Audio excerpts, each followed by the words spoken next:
Hi, welcome to driver training. In this video, we're going to deal with following the route in Telford from Morrisons at Lawley, across junction 6 of the M54, past Tesco at Wellington and off towards the Princess Royal Hospital. So we're coming down from Telford town centre towards Morrisons at Lawley. The first thing that tends to catch people on test are the two 30-mile-an-hour signs. Now you can see they've even got the highlighted board behind them to try and make them stand out. But because of going downhill, people still tend to miss them or slow down in advance, but then gravity takes over and they end up speeding up past them. So the earlier you can spot these, the easier it makes it just to spread that braking out rather than coming up and jamming the brakes on. Having passed those, it's worth noting on the left there's a sign warning of horses, and then we come up to this crossing.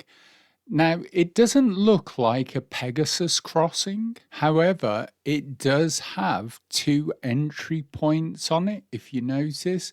So it's not a parallel crossing, one of the new types.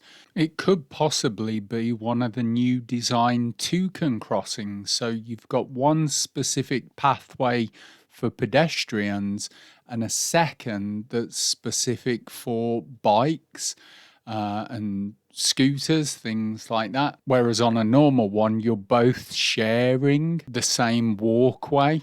Whereas here, there's obviously two separate ones. So whether it is for horses or whether it is for bikes and scooters, it's worth bearing in mind that it's obviously going to get busier. A lot of the times when you come this way, you'll be doing it on the independent section of your driving, following the signs for the M54.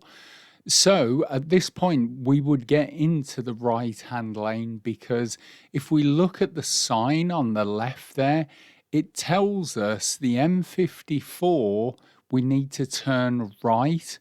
But if you look at the sign closely, it says we need to turn right at the second set of crossroads, because at the bottom there, it shows the first crossroad you come to, it is illegal to turn right at it, no right turn. So it's just making the point, it's the second crossroads, so the second set of traffic lights. The earlier you spot this, the less chance you have of being stuck in the left-hand lane with traffic at the side of you. But then there's something else to take into consideration. So as we come down to the traffic lights, there's two things to notice. The first one is on the traffic light, the signs that reinforce the point that it is illegal to turn right, no right turn at this first set of lights. But also on the ground in front of us, we've now got a yellow box junction to consider as well. Now in this instance, we've actually got traffic that hasn't cleared the box junction. Remember the golden rule with yellow box junctions, if you can't fully get out of it, don't go into it. So here is a classic example. Although the lights are on green, we're going to have to come up and stop before we get to that yellow box junction, or else not only are we going to be blocking the junction, we're going to be failing our test for it as well. And we do exactly just that. We stop at the green light because we can't get through the junction. The lights change, so now we just have to wait for them to change. When they do, we can see that it is clear now to go straight ahead and through that yellow box junction. Now we're going to encounter another potential problem. Well, 3 to be exact, but who's counting? So the first one is we can see the change of speed limit signs. Now, often people are that focused on the traffic lights, they don't notice the speed limit changes back to 40. The second issue becomes the traffic in the left-hand lane is allowed to go before the middle lane and the right-hand lane. So as you come up to it, as the lights change, you need to be aware that that may not be for you, because as we pull up here, we'll notice the green light in the left-hand lane goes on, but not for us. Now, again, one of the problems is people just see that car on the left go, they go as well. The third issue is very often cars in the centre lane, although the lane says straight ahead only, sometimes they just don't realise and try swerving right. So it really is a good idea just to check that centre and left mirror as you come round, just to make sure the car next to you isn't trying to do something silly like that as well. We're now on the road heading down towards junction 6 of the M54, which is where the Tesco's is at Wellington. As we come down, we're going to be going straight ahead, second exit. So as we approach this roundabout, first thing we need to notice is the speed limit changes. From this point, it becomes national speed limit. Doesn't mean it's safe to do it, but at least we know it's not 30. Then we need to look at the road layout. Can you see the left lane says left only? So for straight ahead, we need to use the middle lane. So we can see the M54 there is exit number 1.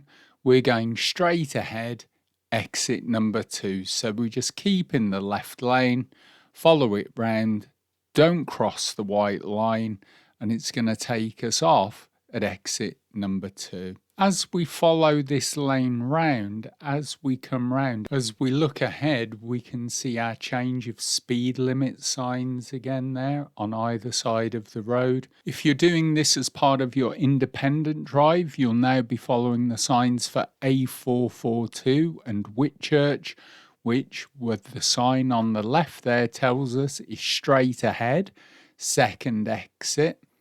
So we're just going to keep in our lane, follow it down. We're going to look at the road markings and we can see A442 is the middle lane. So we just keep in this one, keep following it down.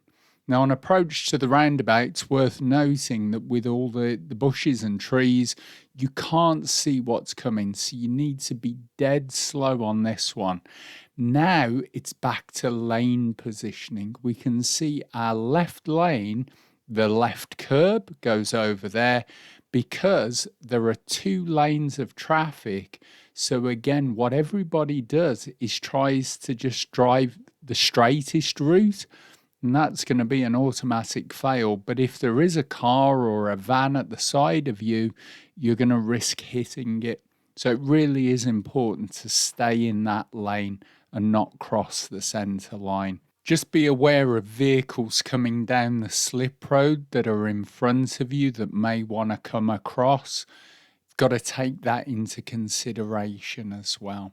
Looking at the sign, we can see Whitchurch A442, straight ahead, second exit. So therefore, which lane do we need?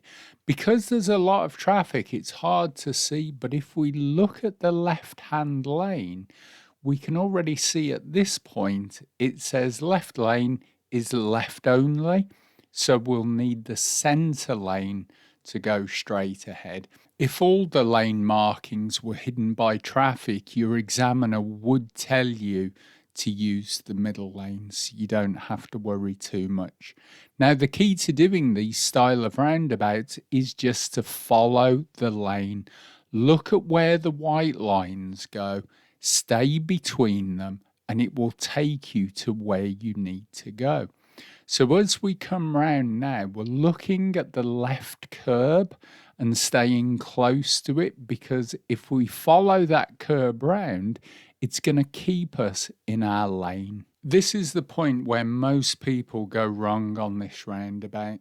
They see the exit over there to the right and they start to aim for it at this point. Well, if you look at where the white line goes, realistically, if we're following that left curb, we want to be aiming towards where that barrier is, and that's going to keep us in our lane. So if we follow it round, you can see we don't cross the white line. We're not at risk of coming into contact with whatever is at the side of us, and we keep everybody safe. So wherever those white lines go, just follow them, don't cross them, and it will take you to where you need to go. So now on this part, we're heading down towards the Furrows Ford garage. And again, we're still following the signs for Whitchurch and A442. And on this roundabout, we're going to use the same principle we've just used on the last one. So we're looking at the sign. It says straight ahead, second exit. So again, we need to figure out, well, which lane is that as we approach it. So the further we're looking into the distance, the easier it makes it. But as we look down ahead of us, we can already see the road markings, and we can see that on this occasion, straight ahead is middle lane. So we aim for that middle lane. We're looking for any gaps in the traffic as we come up. Now we're going to do the same thing again. We're looking for where the white lines go, and we're going to stay between them and just follow it round. So as we start to move round, we keep in between those white lines.